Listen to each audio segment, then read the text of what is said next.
बलगलूला बिकमालिही कशफद्दुजा बिजमालिही हसनत जमियो खिसालिही सल्लु अलैहि वालिही। बलगलूला बिकमालिही कशफद्दुजा बिजमालिही हसनत जमियो खिसालिही सल्लु अलैहि वालिही। হাদিস পাঠের আসর। প্রিয় শহীদ, আসসালামু আলাইকুম। আপনার উপর শান্তি বর্ষিত হোক। আমি শহীদ আল বুখারী মহাজাতক। হাদিস শরীফ বাংলা মর্মবাণী পাঠের আসরে আপনাকে স্বাগত জানাচ্ছি। পরম করুণাময় আল্লাহ রাব্বুল আলামিনের কাছে গভীর কৃতজ্ঞতা প্রকাশ করছি এই আসরের আয়োজন করার তৌফিক দেওয়ার জন্যে। আমরা জানি, যেখানে পরম প্রভুকে স্মরণ করা হয়, স্রষ্টার মহিমা বর্ণনা করা হয়, যেখানে রসুলের বাণী পাঠ করা হয়, সে আসর আল্লাহর রহমতের ছায়াতলে চলে আসে। তাই আসুন মনটাকে আমরা একটু স্থির করি। আরাম করে বসুন, হালকাভাবে চোখ বন্ধ করুন, কয়েকবার নাক দিয়ে ধীরে ধীরে লম্বা দম নিন, নাক দিয়ে ধীরে ধীরে দম ছাড়ুন। ধীরে ধীরে দম নিন, ধীরে ধীরে দম ছাড়ুন। ধীরে ধীরে দম নিন, ধীরে ধীরে দম ছাড়ুন। এবার নিজের অন্তরের দিকে তাকান। আপনার প্রতি আল্লাহর দয়াকে, তার করুণাকে অনুভব করার চেষ্টা করুন। খুব ধীর লয়ে মনে মনে বলতে থাকুন, আল্লাহ আল্লাহ আল্লাহ আল্লাহ আল্লাহ আল্লাহ আল্লাহ আল্লাহ আল্লাহ আল্লাহ আল্লাহ।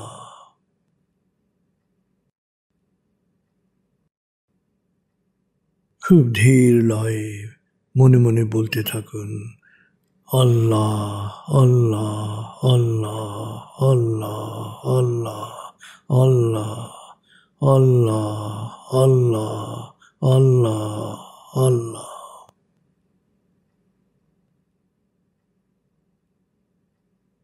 আল্লাহর স্মরণ, আল্লাহর জিকির মনে সবসময় শান্তির একটা প্রবাহ নিয়ে আসে।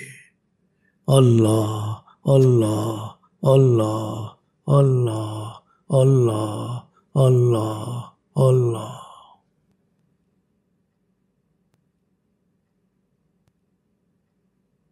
এবার দরুদে ডুবে যান। বলগলুলা বিকমালিহি কশফদ্দুজা বিজমালিহি হসনত জমিও খিসালিহি সল্লু আলাইহি ওয়ালিহি। बलगलूला बिकमालिही कशफद्दुजा बिजमालिही हसनत जमियो खिसालिही सल्लु अलैहि वालिही।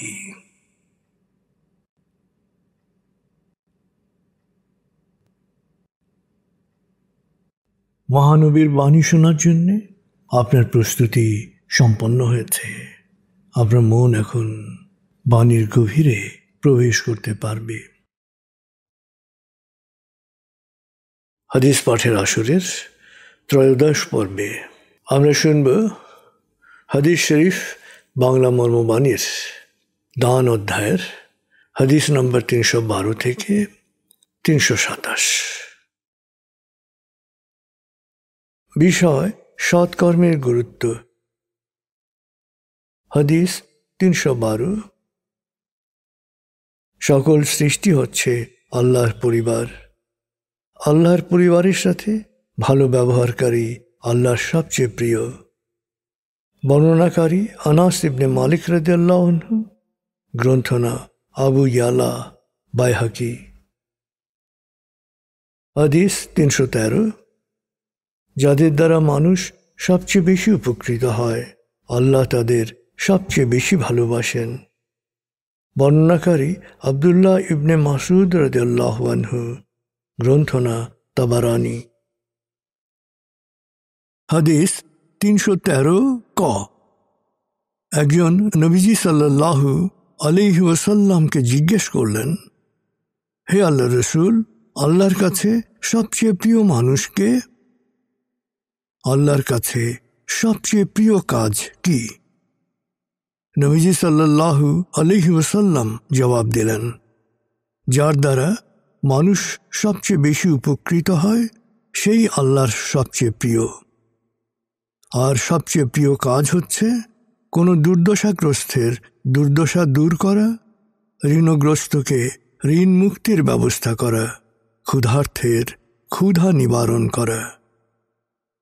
আর কাউকে সাহায্য করার জন্যে তাঁর সাথে হেঁটে যাওয়া, মদিনার মসজিদে 1 মাস ইতিকাফ করার চেয়েও বেশি কাঙ্ক্ষিত। বর্ণনাকারী ইবনে ওমর রাদিয়াল্লাহু আনহু, গ্রন্থনা তাবারানি। হাদিস 313 খ। কারো দুর্দশা ও দুর্গতি থেকে মুক্তির জন্যে মসজিদ থেকে বেরিয়ে যাওয়া 10 বছর ইতিকাফ করার চেয়েও বেশি সওয়াবের। বর্ণনাকারী ইবনে আব্বাস রাদিয়াল্লাহু আনহু, গ্রন্থনা তাবারানি, মুস্তাদরাক আল হাকিম। হাদিস 314। সেবামূলক কাজে আন্তরিকভাবে অংশগ্রহণকারী ব্যক্তির মর্যাদা হচ্ছে আল্লাহর পথে জিহাদকারী ব্যক্তির সমান। কাজ থেকে ঘরে ফিরে না আসা পর্যন্ত এই মর্যাদা বহাল থাকে। বর্ণনাকারী রফি ইবনে খাদিজ রাদিয়াল্লাহু আনহু, গ্রন্থনা তিরমিজি। হাদিস 315। কোনো ভালো কাজকেই ছোট মনে করো না। ভাই বা বন্ধুকে হাসি মুখে অভ্যর্থনা জানানো সদাচরণেরই অংশ। যত ছোটই হোক, যে কোনো সহযোগিতাই ভালো কাজ। বর্ণনাকারী আবু যর গিফারি রাদিয়াল্লাহু আনহু, গ্রন্থনা মুসলিম। হাদিস 316। রাস্তায় একটি কাঁটাযুক্ত গাছের ডাল পড়ে থাকতে দেখে একজন বলল, আমি এটি অপসারণ করব। কোনো বিশ্বাসী এ কাঁটায় বিধে কষ্ট পেতে পারে। নবীজি সাল্লাল্লাহু আলাইহি ওয়াসাল্লাম একথা শুনে বললেন, এ কাজের জন্যে আল্লাহ তার অতীতের সকল গুনাহ মাফ করে দিয়েছেন। বর্ণনাকারী আবু হুরায়রা রাদিয়াল্লাহু আনহু, গ্রন্থনা বুখারী, মুসলিম, তিরমিজি। হাদিস 317। জনগণের চলাচল পথ থেকে ক্ষতিকারক বা কষ্টদায়ক বস্তু অপসারণ করো, তুমি জান্নাতে প্রবেশ করবে। বর্ণনাকারী আবু বারজা আল আসলামি রাদিয়াল্লাহু আনহু, গ্রন্থনা মুসলিম, ইবনে মাজাহ। হাদিস 318। আল্লাহ একজন পতিতার সারা জীবনের গুনাহ মাফ করে দিয়েছেন একটি মৃতপ্রায় তৃষিত কুকুরকে কুয়ো থেকে পানি তুলে পান করানোর জন্যে। বর্ণনাকারী আবু হুরায়রা রাদিয়াল্লাহু আনহু, গ্রন্থনা বুখারী, মুসলিম। হাদিস 319। সামর্থ্য অনুসারে ইবাদত ও ভালো কাজ করা ওয়াজিব। আল্লাহর কাছে পছন্দনীয় উত্তম কাজ বা আমল হচ্ছে যা আমলকারী নিয়মিত করে। বর্ণনাকারী আয়েশা রাদিয়াল্লাহু আনহু, গ্রন্থনা বুখারী, মুসলিম। হাদিস 320। যেখানেই থাকো আল্লাহ সচেতন থাকো। কোনো পাপ হয়ে গেলে ভালো কাজ দ্বারা তার প্রায়শ্চিত্ত করো। ভালো ব্যবহার দিয়ে মানুষের মন জয় করো।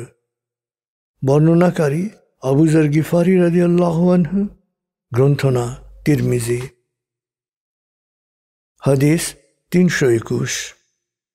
নিজেকে নেপথ্যে রেখে যদি ভালো কাজ করা সম্ভব হয় তবে তাই করবে। বর্ণনাকারী জুবাইর ইবনে আওম রাদিয়াল্লাহু আনহু, গ্রন্থনা সুনানে কুবরা। হাদিস 322। তুমি যদি আল্লাহর সন্তুষ্টির জন্য কোনো ভালো কাজ করো আর মানুষ সে কাজের প্রশংসা করে তবে এটা তোমার জন্য আগাম সুসংবাদ।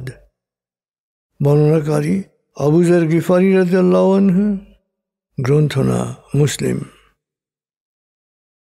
হাদিস 323। সৎকর্ম আয়ু বাড়ায়।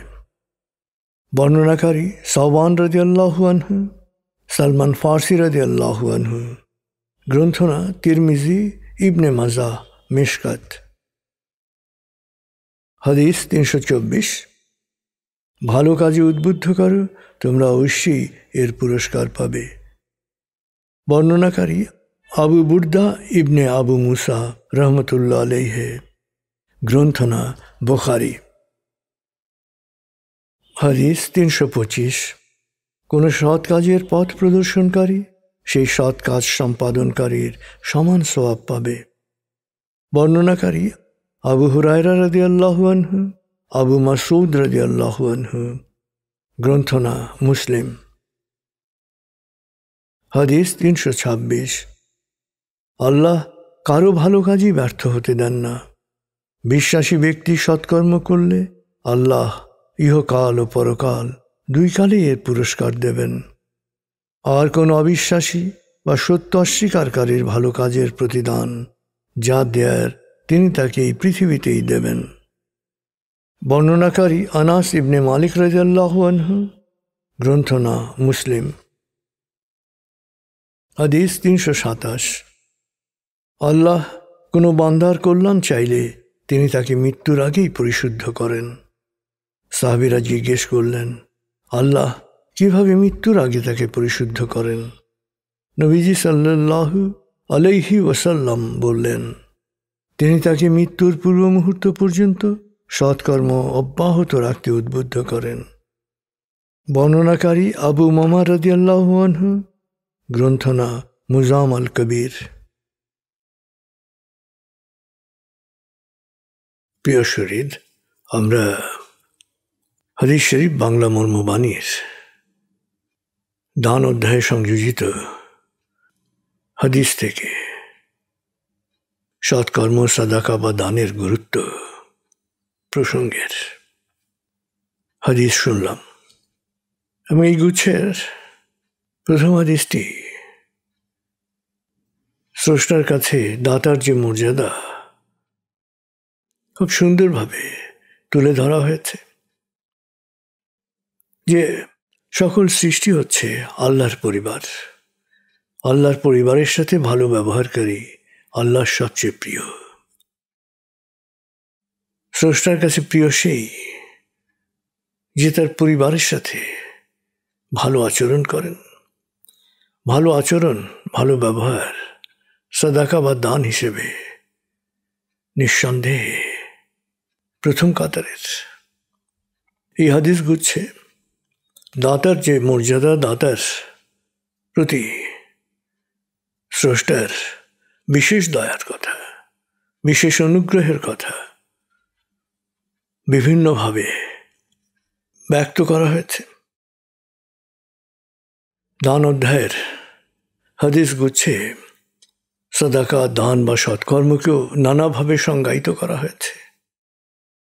সৎকর্মের আওতাভুক্ত কাজগুলোকে বিস্তারিতভাবে বলা হয়েছে এবং তাতে পরিষ্কার বলা হয়েছে হাসি মুখে কথা বলা, ভালো কাজে উৎসাহিত করা, খারাপ কাজ থেকে কাউকে বিরত রাখতে সচেষ্ট হওয়া, পথহারা মানুষকে পথ দেখানো, সুন্দরভাবে কারো প্রশ্নের উত্তর দেয়া, এমনকি অন্যের ক্ষতি করা থেকে বিরত থাকা, এটাও সাদাকা বা দান।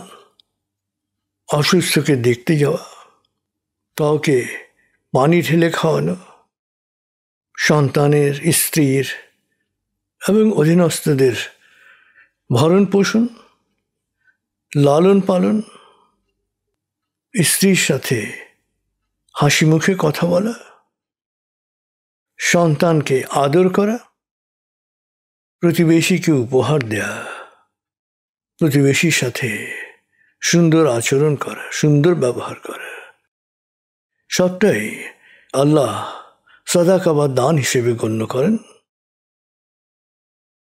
একজন কারিগর বা মিস্ত্রিকে সাহায্য করা, কাউকে যানবাহনে উঠতে বা মালামাল যানবাহনে ওঠাতে সহযোগিতা করা, রাস্তা থেকে চলাচলে অসুবিধা সৃষ্টিকারী বস্তু, কাঁটা, পাথর বা বাধা অপসারণ, এতিমের লালন পালন,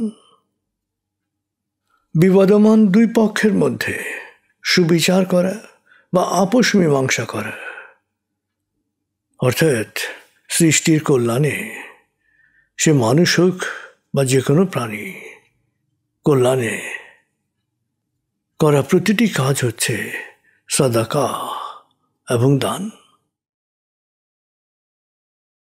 নবীজি সাল্লাল্লাহু আলাইহি ওয়াসাল্লাম দাতার যে কল্যাণ, দাতার যে উপকার, এই কথাগুলো বলেছেন 1400 বছর আগে।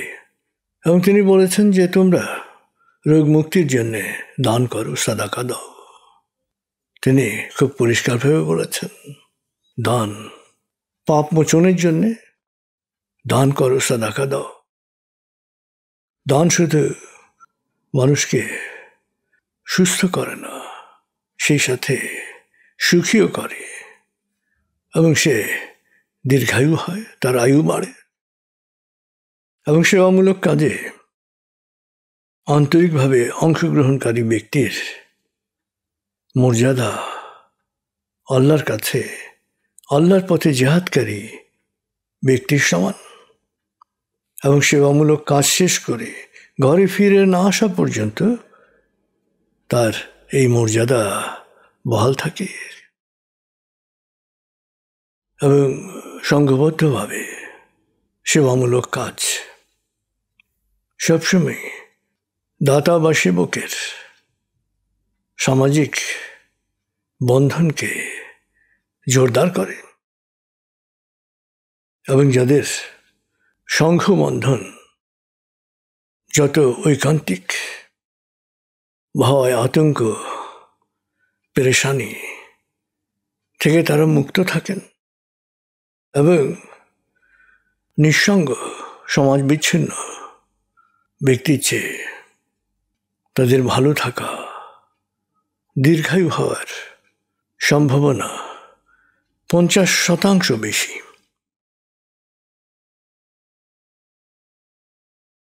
রমজান মাস দানের জন্যে শ্রেষ্ঠ মাস।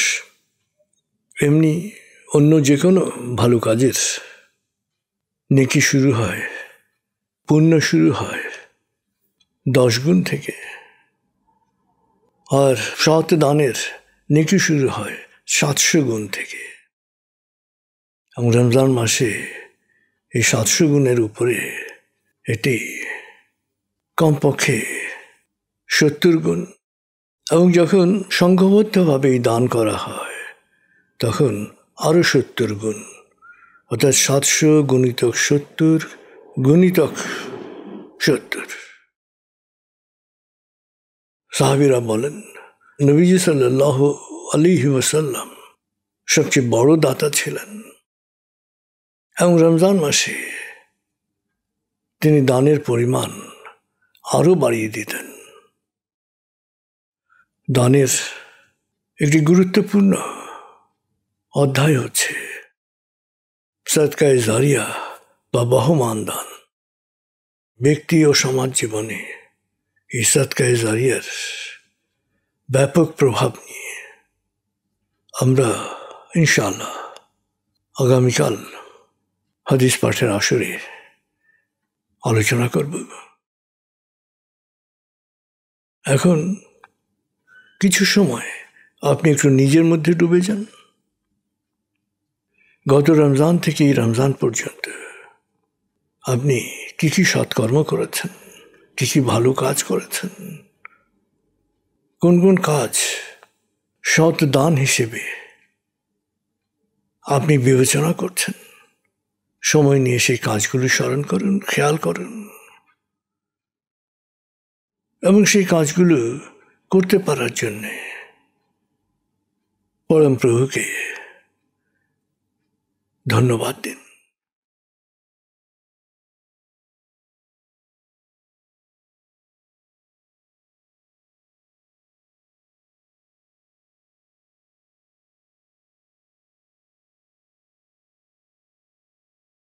এবং রমজানের অবশিষ্ট দিনগুলোয় কী কী দান বা কী কী ভালো কাজ আপনি করতে পারেন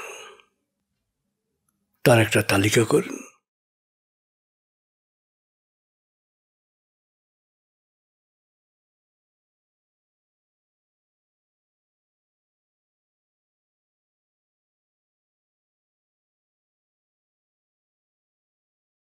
এই ভালো কাজগুলো যাতে করতে পারেন এই জন্য আল্লাহর কাছে প্রার্থনা করেন।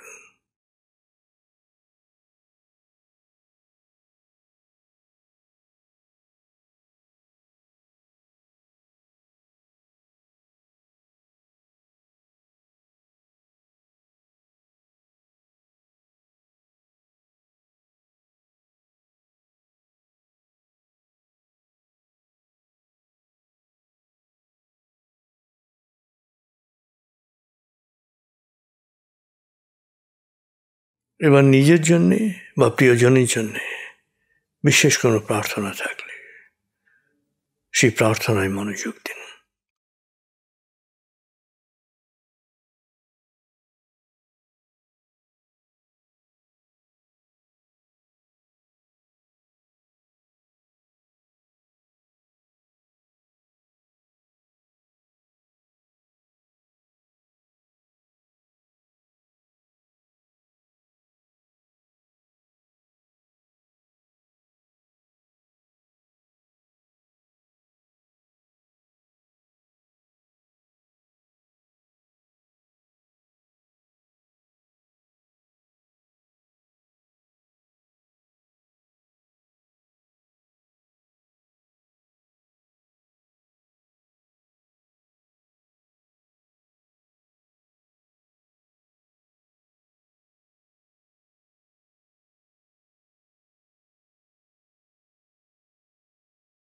এবার আল কোরআনের দোয়ায় মনোনিবেশ করুন।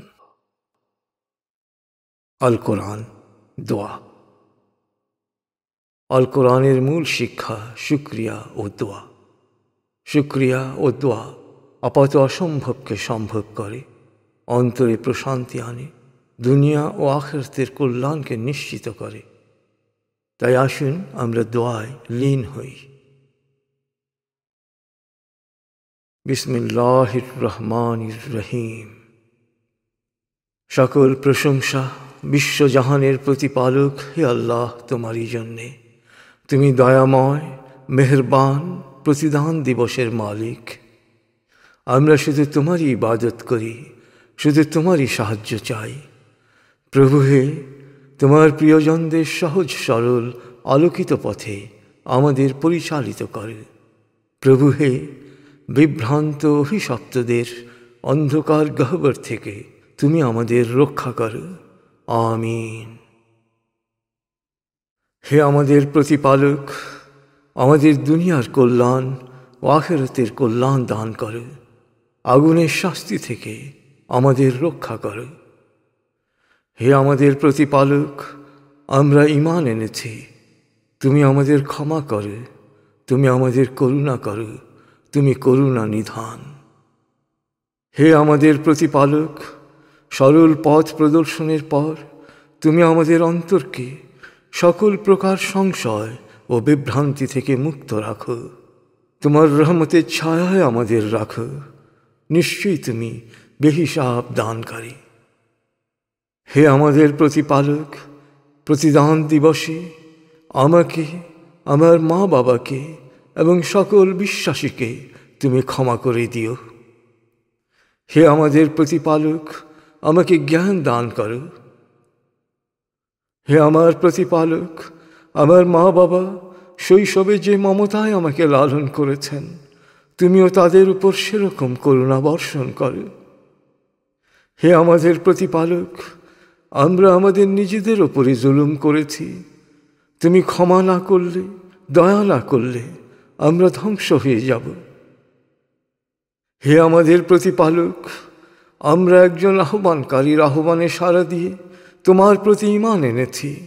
অতএব তুমি আমাদের সকল গুনাহ মাফ করো, সকল দোষ ত্রুটি মুক্ত করো এবং সৎকর্মশীলদের কাতারে আমাদের শেষ পরিণতি দাও। হে আমাদের প্রতিপালক, আমাদের সবর ও দৃঢ়তা দান করো, অবিশ্বাসীদের বিরুদ্ধে আমাদের সাহায্য করো। প্রভু হে, শয়তানের কুপ্ররোচনা থেকে আমি তোমার আশ্রয় প্রার্থনা করছি। প্রভু হে, শয়তানকে আমার থেকে দূরে রাখো। হে পরওয়ারদিগার, আমাদের এবং বিশ্বাসী অগ্রণীদের ক্ষমা করো। বিশ্বাসীদের ব্যাপারে সকল প্রকার হিংসা বিদ্বেষ থেকে আমাদের অন্তরকে মুক্ত রাখো। আমি আশ্রয় গ্রহণ করছি প্রভাতের স্রষ্টার, আশ্রয় গ্রহণ করছি তার সৃষ্টির অনিষ্ট থেকে, রাতের অন্ধকারের অনিষ্ট থেকে, গ্রন্থিতে ফুৎকার দানকারী ডাইনীদের অনিষ্ট থেকে, হিংসুকের হিংসার অনিষ্ট থেকে, মানুষের অন্তরে গোপনে কুমন্ত্রণা দানকারী জিন ও মানুষের কুমন্ত্রণার অনিষ্ট থেকে, মানুষের অধিপতি, মানুষের উপাস্য, মানুষের প্রতিপালকের নিকট আমি আশ্রয় গ্রহণ করছি। প্রভু হে, তুমি ছাড়া কোনো উপাস্য নাই। তুমি মহাপবিত্র, আমি পাপী, আমি গুনাহগার, আমায় ক্ষমা করো। হে আমাদের প্রতিপালক, তুমি আমাদের এই কাজ কবুল করো। নিশ্চয়ই তুমি সব শোনো, সব জানো। প্রভু হে, আমাকে প্রজ্ঞা দান করো এবং সৎকর্মশীলদের সাথে সংঘবদ্ধ করো। প্রভু হে, আমাকে জালেমের হাত থেকে রক্ষা করো। হে আমার প্রতিপালক, তুমি আমাকে ও আমার সন্তানদেরকে নামাজ কায়েমকারী হিসেবে প্রতিষ্ঠিত করো। প্রভু হে, আমাদের দোয়া কবুল করো। হে আমার প্রতিপালক, দুনিয়া ও আখিরাতের মালিক, আমাকে সমর্পিত ও সৎকর্মশীলদের সাথে সংঘবদ্ধ মানুষ হিসেবে মৃত্যু দান করো। হে আমাদের প্রতিপালক, আমাদের পাপ মোচন করো। সকল বাড়াবাড়ির জন্যে আমাদের ক্ষমা করো। বিশ্বাসে দৃঢ় রাখো। অবিশ্বাসের বিরুদ্ধে বিজয়ে আমাদের সাহায্য করো। প্রভু হে, আমাদের জালেমের হাতে নিগৃহীত করো না। প্রভু হে, দয়া করো, জালেমের জুলুম থেকে আমাদের মুক্তি দাও। প্রভু হে, আমি অসহায়, তুমি এর প্রতিবিধান করো। হে আমাদের প্রতিপালক, আমাদের যদি ভুল বা ত্রুটি হয় সেজন্যে আমাদের পাকড়াও করো না। প্রভু হে, আমাদের পূর্বসূরীদের উপর যেরূপ গুরুভার অর্পণ করেছিলে আমাদের ওপর তেমন ভার চাপিয়ে দিও না। প্রভু হে, আমাদের ওপর সাধ্যাতীত কোনো দায়িত্ব দিও না। আমাদের ক্ষমা করো, দয়া করো, তুমি আমাদের প্রভু। অবিশ্বাসীদের বিরুদ্ধে আমাদের সাহায্য করো। হে আমাদের প্রতিপালক, তুমি যা নাজিল করেছ তা আমরা মেনে নিয়েছি এবং তোমার রসুলের অনুসরণ করছি। অতএব সত্যের সাক্ষীর তালিকায় আমাদের নাম অন্তর্ভুক্ত করো। প্রভু হে, আমাকে সৎকর্মশীল সন্তান দান করো।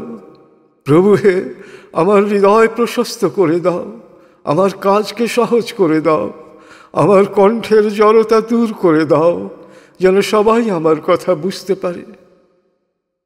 হে আমাদের প্রতিপালক, আমাদের ধৈর্য দাও, বিশ্বাসে দৃঢ়তা দাও, আমাদের সমর্পিতের মৃত্যু দান করো।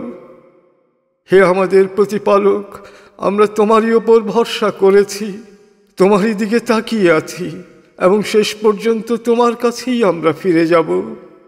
প্রভু হে, আমরা যেন অবিশ্বাসীদের নিপীড়নের শিকার না হই। আমাদের সকল অপরাধ ক্ষমা করো, তুমি প্রজ্ঞাময়, মহাপরাক্রমশালী। আমার সালাত, আমার কোরবানি, আমার জীবন, আমার মরণ, আমার সব কিছুই মহাবিশ্বের প্রতিপালক আল্লাহরই জন্যে। তিনি একক অদ্বিতীয়, এ আদেশই আমি পেয়েছি। আমি সমর্পিতদের মধ্যে প্রথম। রোগ যন্ত্রণা, দুঃখ কষ্টে আমি জর্জরিত। প্রভু হে, দয়া করো, তুমি পরম করুণাময়। হে আল্লাহ, তুমি আমাদের রক্ষক, তুমি আমাদের ক্ষমা করো, দয়া করো, তুমি সর্বোত্তম ক্ষমাকারী। হে আল্লাহ, আমরা তোমার নির্দেশ শুনেছি এবং মেনে নিয়েছি। আমরা তোমারই কাছে ক্ষমা চাচ্ছি। শেষ পর্যন্ত আমরা তোমারই কাছে ফিরে যাব। প্রভু হে, আমাদের স্ত্রী ও সন্তানদের আমাদের তৃপ্তি ও আনন্দের উৎসে পরিণত করো এবং আমাদের সত্য সচেতনদের আদর্শে পরিণত করো। হে আমার প্রতিপালক, তুমি আমার ও আমার মা বাবার প্রতি যে অনুগ্রহ করেছ, সেই জন্য শুকরগুজার হওয়ার তৌফিক আমাকে দাও। তোমাকে খুশি করার মতো সৎকর্ম করার শক্তি আমাকে দাও। প্রভু হে, অনুগ্রহ করে তোমার সৎকর্মশীল বান্দাদের মধ্যে আমাকে অন্তর্ভুক্ত করো। হে আল্লাহ, সকল ক্ষমতার মালিক, তুমি যাকে ইচ্ছা ক্ষমতা দান করো, যাকে ইচ্ছা ক্ষমতাচ্যুত করো, যাকে ইচ্ছা সম্মানিত করো, যাকে ইচ্ছা অপমানিত করো। তুমি সর্বশক্তিমান, সকল কল্যাণ ও মঙ্গলের আধার। তুমি দিনের আলোকে করো অন্ধকারে লীন, আর রাতের নিকষ আধার ভেদ করে আনো সোনালি সকাল। তুমি প্রাণহীনকে দাও প্রাণ, আর প্রাণবন্তকে করো প্রাণহীন। তুমি যাকে চাও বেহিসাব রিজিক দান করো। হে আল্লাহ, সকল ক্ষমতার মালিক, তুমি আমাদের ক্ষমা করো, তুমি আমাদের কবুল করো।